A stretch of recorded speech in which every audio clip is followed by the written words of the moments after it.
राधे राधे।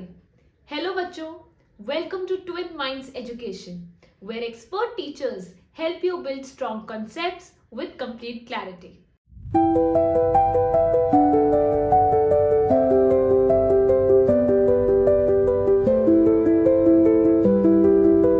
जैसे कि आपने थंबनेल देखा होगा और आप समझ भी गए होंगे कि आज की जो वीडियो है it is one of the most important videos of all. ये एक ऐसी वीडियो है जो आपको डेफिनेटली देखनी है, समझनी है और इंप्लीमेंट करनी है जब आप जाएंगे अपने बोर्ड एग्जामिनेशंस के लिए। So without any further ado let's begin with the video. देखिए, हमारे पास इंग्लिश में एक वर्ड है जिसको हम बोलते हैं प्रेजेंटेशन ऑफ द पेपर। ऐसा नहीं है that this is a new word for you. You must have heard this word ample times, maybe at the places where you are going for studies, in schools and in various other places. But इस word presentation का मतलब क्या है? Before we actually start कि आपको paper present कैसे करना है। प्रेजेंटेशन का मतलब होता है कि जो भी आपने पेपर में लिखा है, आप एक बात याद रखिए कि अगर आप 10th के स्टूडेंट है या आप 12th के स्टूडेंट है, ये वीडियो दोनों क्लासेस के स्टूडेंट्स के लिए, because it's not even because आपके board exams are approaching within few days. सबसे पहले हम एक बात समझ लेते हैं कि प्रेजेंटेशन पेपर की इंपॉर्टेंट है क्यों। क्या अगर मैं गंदी राइटिंग से पेपर कर दूं, क्या मेरे मार्क्स में कोई डिफरेंस आएगा even if you have written the correct answer? देखिए, आपको एक बात समझनी है कि we have lakhs of students who are appearing for board exams, और एक एग्जामिनर जब आपका पेपर चेक करता है तो उसके पास कोई एक या दो शीट्स नहीं है पेपर चेक करने के लिए। एक पर्टिकुलर एग्जामिनर के पास ह्यूज पाइल होता है जो उसको कंप्लीट करना होता है with in a stipulated time. अब अगर उनको सारे पेपर्स ही ऐसे मिलेंगे जिसमें फिल्दी राइटिंग्स हैं, you have used slang expressions, कोई हाइलाइटेड पॉइंट्स नहीं है, क्या आपको लगता है वो आपको एक्सेप्शनली वेल मार्क्स देंगे? एक्सेप्शनली तो छोड़िए, कोई एक एवरेज मार्क्स ही आपको दिए जाएंगे। तो प्रेजेंटेशन एक बार जब आपका सिलेबस अपनी साइड से खत्म हो गया है तो now these days are meant for the final D day preparations. इसका क्या मतलब हुआ कि आपको ये जो टाइम है till the time you go for your boards, आपको प्रेजेंटेशन पे वर्क करना है। आप अपने एंड से कैसे काम कर सकते हैं प्रेजेंटेशन पे, वो भी सुन लीजिए। आपके पास सैंपल पेपर्स हैं जिसमें आप प्रैक्टिस करते हैं। हमारे पास बहुत सारे मॉक टेस्ट हैं which are available on different sites on internet. CBSE board के मॉक टेस्ट आपको मिल जाएंगे। आपने करना क्या है, आपको हॉरिजॉन्टल शीट्स परचेज करनी है मार्केट से। 30 या 40 रुपीज का आपका पैक आता है and that sheet resembles your board sheet.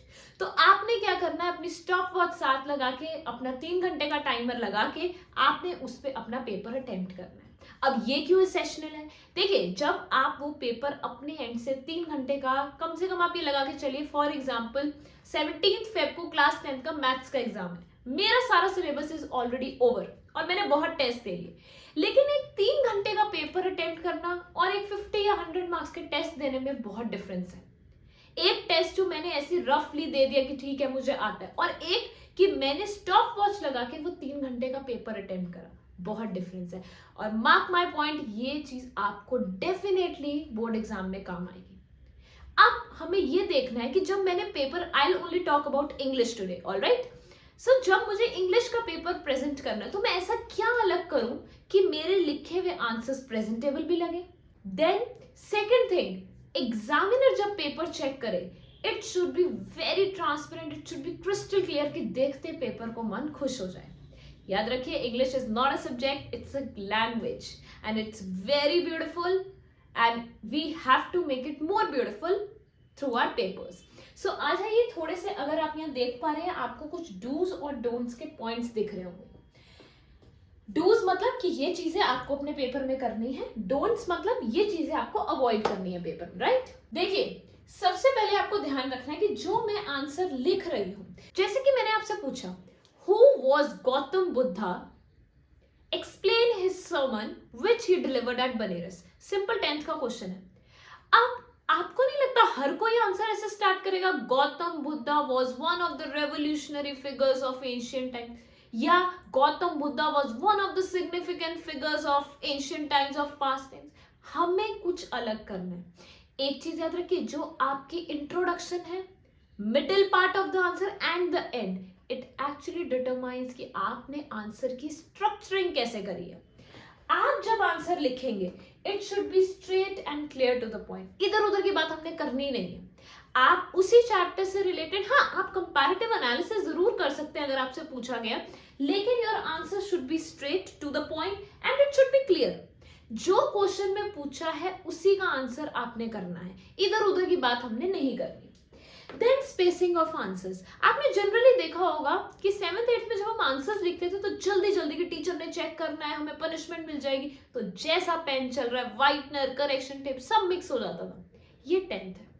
This is your board class, golden time of life which will never return back.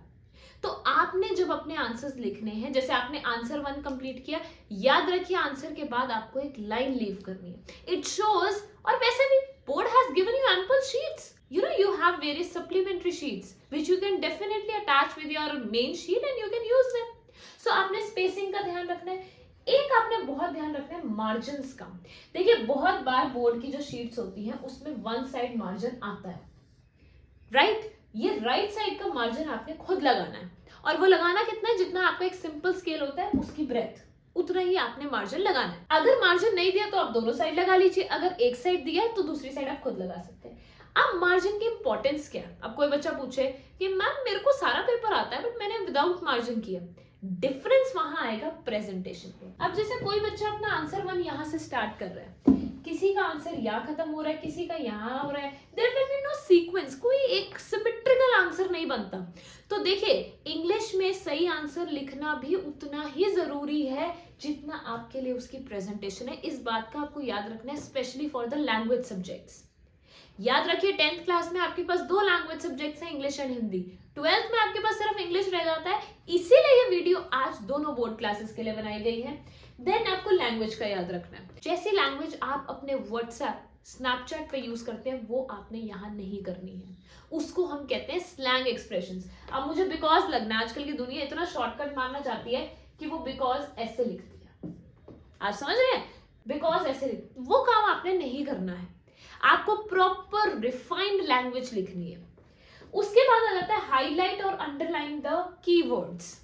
आप जब अपना आंसर लिख लेंगे, और ये काम आपने पता है कब करना है, लास्ट में। ये आपने ड्यूरिंग द पेपर नहीं करना। During the paper I mean जब आप आंसर लिख रहे हैं, लास्ट में जो आपके 15 to 20 मिनट्स होते हैं जिसमें आपने अपना पेपर रिवाइज गो थ्रू करना होता है, एक फाइनल टच देना होता है अपने पेपर को, तब आपने ये काम करना है। जो जो पॉइंट्स आपको लगता है कि यार ये मेजर पॉइंट है, इस पे ध्यान जाना चाहिए एग्जामिनर का ताकि मुझे नंबर मिले, वो आपने अंडरलाइन करने हैं। बट बच्चों एक बात याद रखना कि जो जो वर्ड्स आप अंडरलाइन कर रहे हैं, definitely examiners attention will be gathered over there, so that particular word should be correctly spelled. ऐसा ना हो कि आपने वही अंडरलाइन कर दिया जहां पे आपके खुद के ग्रामेटिकल एरर्स हैं, राइट? अब आ जाइए थोड़े से उन पॉइंट्स पे जो आपको अवॉइड करनी है। देखिए मैं हमेशा बच्चों को एक बात कहती हूँ कि आपने इससे बचना है, कटिंग्स। क्यों बचना है? क्योंकि जितना आप कट करेंगे पेपर उतना ज्यादा, आप समझ रहे हैं, बहुत ही ज्यादा मेस्ड अप हो जाएगा, क्योस मच जाएगा पेपर में, आपको ही देखने में अच्छा नहीं लगेगा तो एग्जामिनर को कैसे लगेगा। और अब देखिए ह्यूमन है, इंसान है, गलती तो होती है। अब देखिए फॉर एग्जाम्पल मैंने एक वर्ड लिखा मैच्योर, और मुझे लग रहा है मैंने वर्ड गलत लिख दिया, तो instead of cutting it like this, आप ये कर दीजिए, आप उसको एक सिंगल कट कर दीजिए। और वो जो आपने सिंगल कट करना है, एक बात याद रखिए, ये आपने पेंसिल से करना है, पेन से नहीं करना। सेकंड है स्लैंग एक्सप्रेशन, जो मैंने आपको अभी बताया, कोई इधर उधर की बात नहीं करनी है, कोई ऐसे वर्ड्स नहीं यूज करने which is not suitable to the curriculum of the board और पेपर। देन आपने कोई भी ऐसा कंटेंट नहीं लिखना which does not match the context of the paper और कॉन्टेक्स्ट ऑफ द क्वेश्चन। ऐसा ना हो मैंने पूछा गौतम बुद्ध के बारे में, लिखा आप रॉबर्ट फ्रॉस्ट के बारे में रहे हो। आपकी कंसंट्रेशन और फोकस बिल्कुल उसी क्वेश्चन और आंसर पे होना चाहिए till the time you put a final full stop to the answer. Then avoid symbols और साइन। आपने बहुत बार देखा होगा बच्चे टॉप मार्जिन्स पे कुछ साइंस बना देते हैं, कुछ सिंबल्स बना देते हैं, कुछ फिगर्स अजीब सी भूत प्रेत पता नहीं क्या क्या बनाते रहते हैं बैठ के, क्योंकि फ्री होते हैं ना पेपर में, कई बच्चे 1-1.5 घंटे में किया, चलो अब टाइम है। ये काम आपने नहीं करना है। वो 3 घंटे आपके अपने हैं और आपने उन 3 घंटों को मोस्ट वैल्यूएबल आवर्स बना के ही अपनी सीट से उठना है। तो ये कुछ पॉइंटर्स हैं जो आपने अपने प्रेजेंटेशन ऑफ द पेपर में याद रखने हैं। And because of those tips I scored a high score card in English. 98-99 लाना जितना आपको लग रहा है ना, जितना बोलने में आसान है, उतने मार्क्स स्कोर करना बोर्ड एग्जामिनेशन में, which I scored in my time, बहुत टफ है। क्योंकि एक एक नंबर से आप डिस्ट्रिक्ट टॉपर से रह जाते हैं, एक एक नंबर से आप नेशनल टॉपर से रह जाते हैं। तो याद रखिए कि अगर आपकी जर्नी माउंट एवरेस्ट की पीक तक है तो मेहनत भी तो उतनी ही है। 10 बार गिरिए और 20 बार उठिए, यही एक फॉर्मूला है लाइफ का। याद रखिए कि this is your time and you have to make the most of it. Radhe Radhe.